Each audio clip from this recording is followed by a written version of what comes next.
is the InfoWars Nightly News. Tonight is Tuesday, November 1st, 2011. I'm Aaron Dyke sitting in. And of course, the top story tonight has to do with Greece and Papandreou's announcement calling for a referendum sometime early next year. But many people in his government believe that the government itself may not last. Many have called for Papandreou to be ousted. They've called for new elections. And so the Daily Mail is reporting that the Greek referendum could kill off the European Union as well.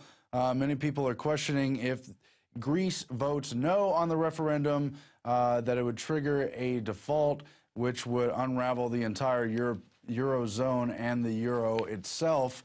And so everyone is upset. They're saying that Greece political class has failed to even persuade the Greeks of the need for spending cuts and tax rises, let alone convince them they've got the detail right. Don't let them tell you the cuts aren't real, that austerity isn't being implemented in Athens. It has been dictated by the EU and IMF, and goes on to discuss how the popular mandate, how a no vote could unravel the entire EU project. Already, Labour peer Lord Solé is calling it the economic equivalent of the assassination of Archduke Ferdinand in Sarajevo in 1914. This is a banker-created crisis, but it could have big repercussions for all the world's markets. Just the announcement of this referendum has triggered market plunges across the board. Meanwhile, Greece, Papandreou in Greece has replaced military chiefs, a number of high-level members of the military, including the heads of General Staff, Army, Navy, Air Force, and discharge a dozen or so other officers. And that really is part of a larger coup, counter-coup within Greece. We're not sure exactly what's going to happen, but they are reshuffling here.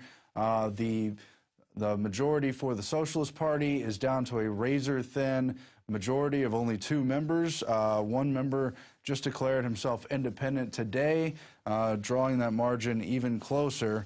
And really, everything could hinge on this, even though it's a Baker-created crisis. And Papandreou himself, a Bilderberg attendee, would sure like to know what they discussed there as these bigger problems loom. And, of course, Herman Van Rompuy, the EU president, and Jose Manuel Barroso, also head of the EU, are pretty upset about it, and they're sort of implying that we trust Greece will honor the commitments they made in this deal last week. But, of course, the Greek people are up in arms about it, completely upset, and that's why many believe Papandreou is doing this just as a political stunt, a ploy to maintain power, as there are calls for him to step down, and a whole lot more. We'll keep an eye on that. Alex will be covering it in detail tomorrow. In other news, Operation Armas Cruzadas has been revealed to be a Department of Homeland Security run, Janet Napolitano herself's own version of Mexican arms trafficking, this one openly with cooperation from the Mexican government. The Attorney General himself is known to know about this. You saw her testimony last week. We're going to play it here in just a moment, where she denied any knowledge of the Fast and Furious scandal and really refused to talk about anything related to it at all. Now, we know there's all kinds of operations going on like this, so-called stings, where they're really just arming the Mexican drug gangs, allowing them to ship in the cocaine and other drugs. We know about the Sinaloa cartel in particular being given alleged government immunity. And, of course, the corrupt Mexican government and the corrupt United States government are in on all these cartel activities. And, of course, they have numerous smokescreen operations like Fast and Furious designed to look like they're targeting the drug gangs while only fueling the problems and making them worse, among other reasons, to target the Second Amendment. And that's Janet Napolitano. Let's play that clip now. When did you learn of Fast and Furious for the first time? I learned of it after the death of Agent Terry. And when did you learn that gun walking was part of Fast and Furious? I would say sometime between his death and the early spring. To your knowledge, has anyone ever communicated, or did anyone communicate with Mexican authorities that guns were being allowed to cross our border into Mexico in contravention of their gun laws? I can only speak for communications that I know of, and I know of no such communications. Correct, yeah. So someone at the Department of Justice had to know about Fast and Furious for the T3 to ever have been approved, Correct. I just can't comment. I don't know that there was a T3 approved in Fast and Furious. If there were a T3 approved in Fast and Furious, and there were, the Department of Justice would had to have known about it, correct? I'm going to leave that for your own investigation, sir. I'm just not going to comment or go beyond what I know, and what I know is that after the death of Agent Terry, the Fast and Furious label became apparent, and we became knowledgeable about it. Obviously, there were problems with the operation. Obviously, it did not succeed, and the Inspector General has that under investigation right now. And that's Napolitano last week saying, well, I'm not going to cooperate with your questions. Just try to get past the national security wall and figure out what's going on. Of course, it was also revealed that there were similar operations under the Bush era. And really, this is just classic Iran-Contra type behavior that's been going on in the shadowy parts of the national security state for years. Now, here's a clip from Napolitano back in March of 2009 where they're discussing this exact kind of gun trafficking program. But our department has a very broad mission, and we have to be able to multitask. And as we multitask, one of the things that has happened, one of the changes in the threat environment has been what is going on in Mexico. How successful do you expect to be in this effort to clamp down on the trafficking of power going into Mexico? Several things. One is, first of all, you've got to interdict the arms. You've got to stop them from going into Mexico. We're coordinating with Mexico because they can do more by way of southbound screening on their side of the border. But then the Department of Justice moving their agents down there, as David said, and increasing tracing. That will help us identify who is putting those arms into the arms, those guns into the arms of the traffickers moving south. And out of that, there can reasonably be seen more prosecution of actual arms dealers who are intentionally and knowingly putting arms into the hands of the smugglers. And so there you have it. They're essentially caught red-handed, but my guess would be not much will happen unless they plan to target the entire national security state. And we'll see. But now, meanwhile, Big Sis acknowledges that Homeland Security is now monitoring Twitter for signs of social unrest. So all the admitted criminal activity in government, but instead it's always on the population, guilty until proven innocent. And here you have Paul Joseph Watson's article discussing how the federal agency is concerned about riots breaking out in the U.S. and essentially following the Arab Spring, they hope to now monitor the activities of not yet proven guilty, no reason to believe they're involved in criminal activity, people on Twitter, Facebook, and other social network sites to find out if they're engaged in so-called subversive activities or just economic riots and so forth. And, you know, it's just more of the police state coming down on the people as the government's increasingly proved to be criminal itself. Just as we've already covered how Louisiana is banning cash transactions for secondhand goods, they also recently upheld in the Supreme Court that Louisiana police can supposedly search cars on a hunch, that they don't need actual probable cause, that it's enough just to believe someone's criminal. Now, the case they use here, the person was found to have drugs in the car, so it somehow seems to reinforce the idea that a preemptive search is okay. What it's really doing is empowering police. And getting back to this cash ban on secondhand transactions, I've heard the lawyer quoted in this story, Thad Ackle Jr., talking about how it was the law enforcement lobby and kind of the national security state lobby who pushed this bill through, slipped it under the radar, and kept it from really being questioned. And the problem really is the language of the bill. It's so open-ended, it creates a slippery slope to where basically anyone engaged in secondhand transactions will be placed under suspicion. There's already laws and regulations forcing, you know, pawn shops as well as wire trade stores. Yeah, we have a clip here. They give a check or a cashier's money order or a electronic. One of those three mechanisms is used. Hardy says the bill is targeted at criminals who steal anything from copper to televisions and sell them for a quick buck. We are being targeted for something that We shouldn't be. Besides nonprofit resellers like Goodwill, along with garage sales, the language of the bill encompasses stores like the Pioneer Trading Post and flea markets. Now, really, the whole idea behind this bill was supposedly to target copper thieves. You've seen it reported on the Drudge Report and other places, but really, copper thieves can only sell those wires to a few places, and those places already require you to provide identification that could be used by law enforcement in the case of thievery. What it really does is just crack down on regular people trying to make money off ordinary transactions, garage sales, antiques, and the rest of it. It's very dangerous language, and we should keep an eye on that. Now, we also have a clip from the earlier ruling that a hunch is somehow enough to search a car in Louisiana. And I don't think the Supreme Court has opened any bigger door than that was there before. They reaffirmed what the New Orleans police officer did was correct.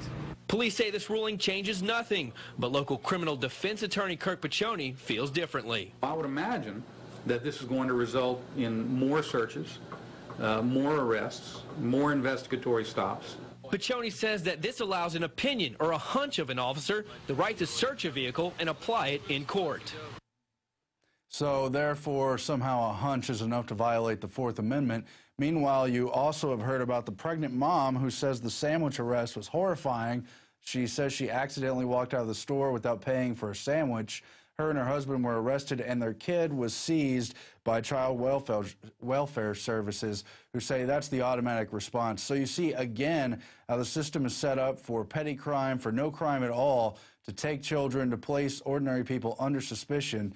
And that child was returned, but really only because the couple went to the media about the terrible incident.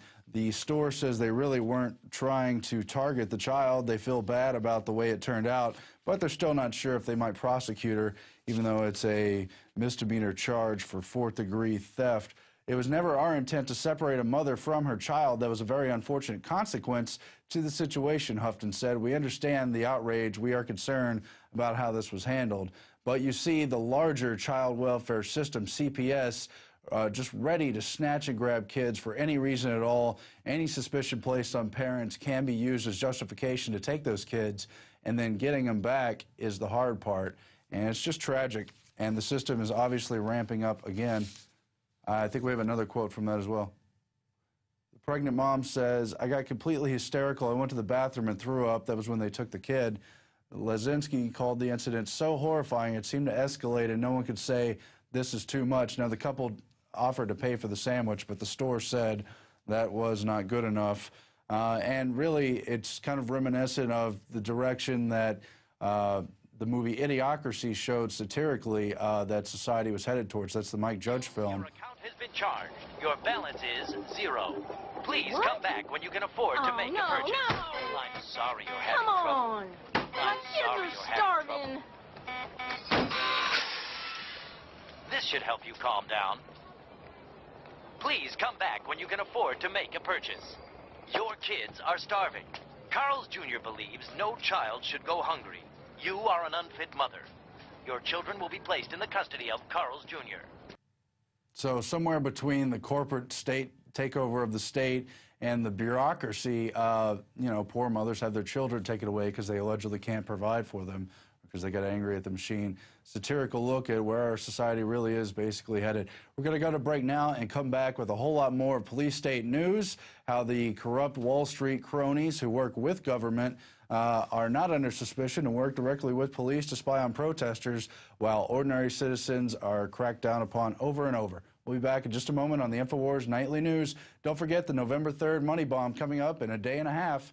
We need your support, and that broadcast, 24 hours plus, will be free for everyone to watch, so tune in and spread the word. We are back on the InfoWars Nightly News, and again, I'm Aaron Dykes sitting in for Alex. He'll be back tomorrow, and the InfoWars Money Bomb is coming up very soon, so stay tuned for that important marathon broadcast. We're going to have all sorts of very interesting and powerful guests on that, but what we're really talking about today is what happens when the police state prepares for the clampdown on the people. And we talked earlier about Big Sis's plans to monitor Twitter and the rest of the social network for supposed signs of coming economic riots. but they've really been planning for these economic riots openly since 2008. The U.S. Army War College wrote a paper preparing on it. And so we wanted to show you now footage from the Depression-era riots where that engineered crisis, facilitated by the policies of the Federal Reserve, led to a crackdown on the people. And so here you see police beating back the crowds. They're upset because of all the job clampdown and really what was a restriction on the currency. And there were open abuses here. Today we see them in the New York streets with the Occupy protesters and across the whole Occupy movement. But that's just the beginning, because as we see an even greater clampdown on the economy as things really begin to unravel, whether it's from this Greek situation or whatever else is about to come, we're going to see more of this kind of thing. It's shocking, it's scary, and it's something we thought was behind us with the Great Depression, but we're in the midst of it again.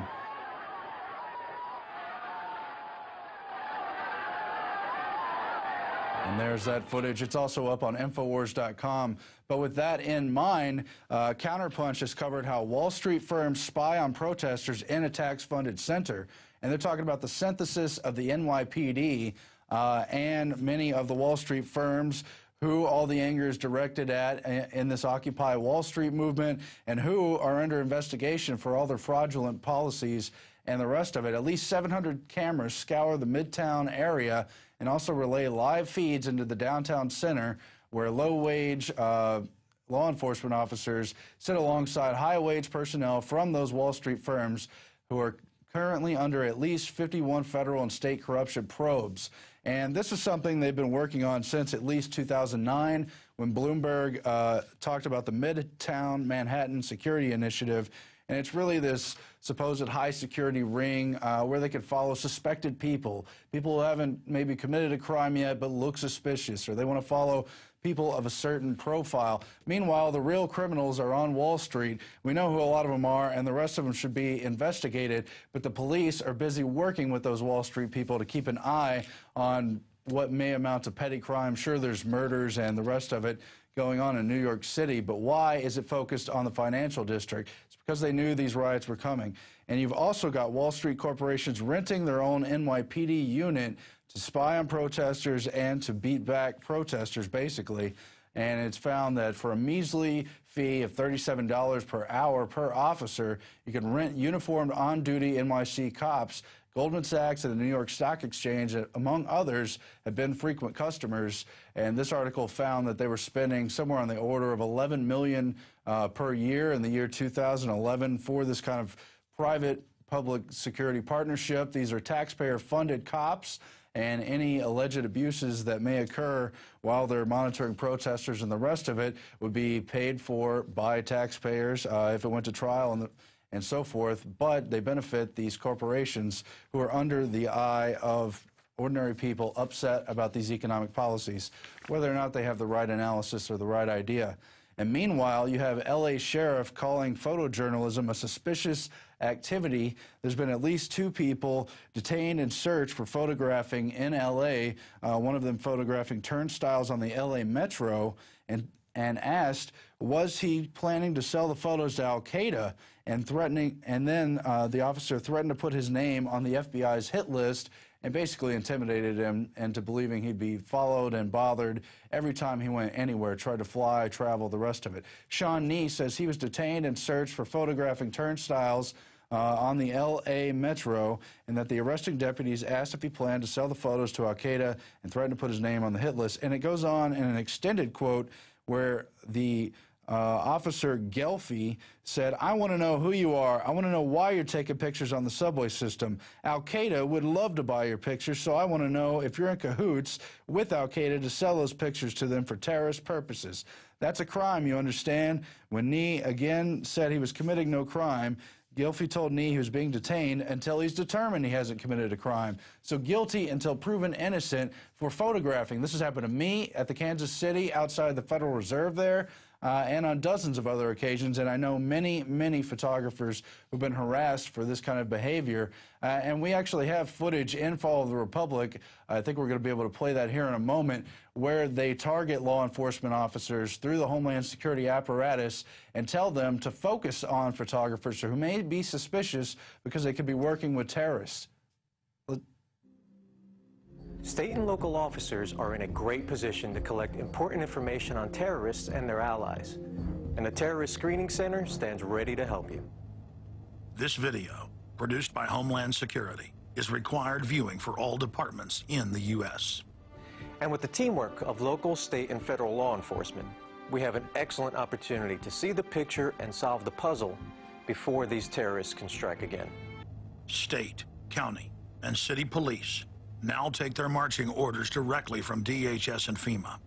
The videos and training manuals turn peace officers, once guardians of the Republic, into secret police. See way down there? There's a woman taking photos of the dam. Someone called 911 and reported a suspicious person. As you guessed, she's going to be a Category 3 hit. And since it's very important that we don't let her know that we know, both the dispatcher and the officer need to make sure she doesn't hear the radio traffic. Stand by. If I could ask you to wait right here, please. Sure. As you can see, they're training law enforcement officers, security, whomever, to just freak out at the sign of any camera, assume it's suspicious and somehow working with terrorism. You've also seen reports for years that Alex has reported on, and it's in this video too, where ordinary stuff, Levi jeans, maps, binoculars, camping gear, scuba gear, it's all considered suspicious, and citizens are to be regarded as potential criminals no matter what, even though Al-Qaeda, if it even exists, is at best a Fast and Furious style scandal. From 9/11 to the rest of it, our troops are overseas, under harm's way. 3,000 people died, trillions of dollars spent on these wars, and there's no provable Al-Qaeda, but all the American people are to be suspect. It's all part of the domestic extremist agenda, and now they're actually harassing really regular reporters in this story. It's up on InfoWars.com and Courthouse News Service. So photography is not the only activity explicitly protected under the First Amendment that continues to be undermined by police officers who've been told to expect the worst from people who've not committed a crime. Once again, now, in the continuing Occupy protest movement, we have video right here of at least 2 police provocateurs in Oakland who were caught posing as protesters. You see him on the left as a protester and on the right in the police lineup. Another gentleman here, if you could call him a gentleman. And why are they even infiltrating? These people have been peaceful. They haven't done anything. They have a right to speak out about their grievances. But this is what you begin to expect in a society that's unraveling for economic reasons. It's a clampdown from the police state. They've given rationales and reasoning to good police officers, other people in law enforcement and so-called security. But really, it's a systematic clampdown on the people as they take over everything, as they prepare for austerity or whatever else they have in mind. You've seen the footage from the Great Depression, and I really hope that's not where we're headed. But there's reason to think that. Meanwhile, Homeland Security continues to ramp up its paranoid surveillance with new spy streetlights. Paul Watson writes again about the federally funded streetlights capable of recording conversations. You saw his report earlier in the week on the Drudge Report and other websites about the IntelliStreet system that's being installed in major cities, and it's definitely Orwellian. This is right out of 1984, literally. You can see it has wireless, it has a computer application, it has a speaker, it has visual recording, and these little banners to put up emergency messages. And Homeland Security admits, and they admit in the video that they pulled out of embarrassment, that they can put emergency broadcast on here, and they can spy on people, monitor populations surrounding the light poles, and a whole lot more. Now, it bears some relation to the talking CCTV cameras that were announced in the UK back in 2007 that would bark orders at people who, for instance, didn't throw away their trash, trying to curb so-called antisocial behavior and the rest of it. And you also probably remember how the talking CCTV cameras accused the wrong person.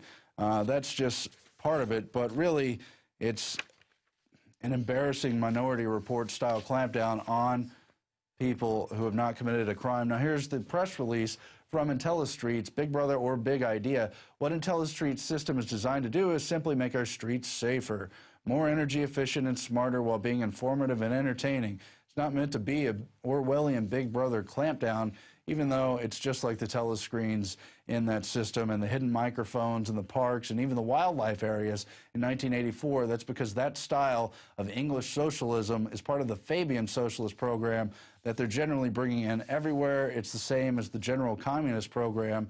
They're Sovietizing the entire world through this police state mechanism, taking away all independence from our business and our personal lives, and planning just to monitor us all, of course, for our own good. Meanwhile, German authorities have defended and said there's nothing wrong with their spyware that they put onto citizens' computers. Digitask, a private company, created for the Bavarian police a Trojan horse software that's downloaded through innocent-looking email, which can do all sorts of spy mechanisms, including screenshots, remotely adding files, controlling a computer's microphone or webcam to monitor the person's home, and more. But authorities insist that's not the reason. Seemingly innocuous email plants malicious spyware on your computer, allowing strangers not only to access your private communications, but also to spy on you in your own home. The fact that such invasive technology was deployed by officials in Germany has caused uproar. That's because they have similar privacy laws that are similarly being overridden for supposed security reasons. Ben Franklin, among others, warned that if you trade your liberty for security, you'll end up with neither, and that basically you deserve neither, and that's true here too. Now, the other part of this is that Alex warned for years how these computer microphones and webcams can be used to monitor in your home, can be remotely accessed by law enforcement, by hackers, by whomever to spy on you. People laughed even to this day. They say, what a load of crock, but here it is admitted in this German case, and they've been using this spyware since 2009. There's so much more police state news, but that's all we're covering tonight on the InfoWars Nightly News. Alex will be back tomorrow and back in full force on the marathon 24-plus hour broadcast for the November 3rd Money Bomb. Tune in for free, watch the streams, and you can spread the word and help us build this operation. We rely on your support. Thank you so much, and good night.